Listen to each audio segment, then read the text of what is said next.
Keith back for Get the Most Out of Your Workout. A hip drill today. We want to mobilize the hips so that as you're doing squats, getting down in those air squats and those flex positions, that the posterior capsule of your hip has enough mobility. So we've got Keith laying down. We're going to use these mobility bands to assist us in stretching. So we got the mobility band. Keith's going to help you guys rig this up at the box this next week.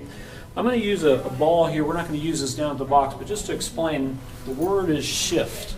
Keith is going to shift back into that hip socket.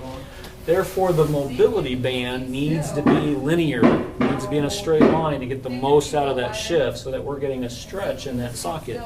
If we look at the pelvis here, Keith is lying down, and what you're doing is you're pulling that femur back into the socket. And when that happens, what you're doing is it's opening up the back capsule, the posterior capsule. That's exactly what has to happen when you squat. That back side of your capsule needs to open up. So when Brad and Keith and Jack and the coaches down there are cueing you on how to squat, and they say push through the heels, feel the heels so that your weight doesn't go too far forward and that posterior capsule gets tight. So we're going to take the ball out. Keith's going to bring that down. And all we're going to do is we're going to shift back into the hip socket, and then we're going to squeeze the knee together. So this is the top knee squeezing into the bottom knee.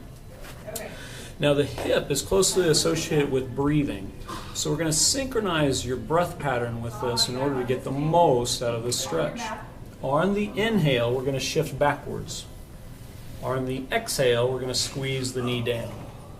You're going to hold that during a 3-second pause, and you're going to re-shift on the next inhale. Squeeze on the exhale.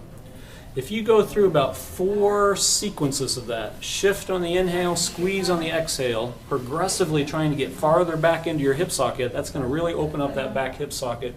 Should feel a great stretch.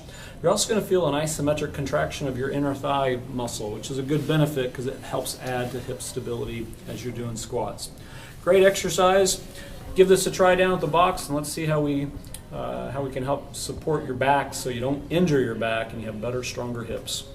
Get the most out of your workout with Spine and Sport. Thanks.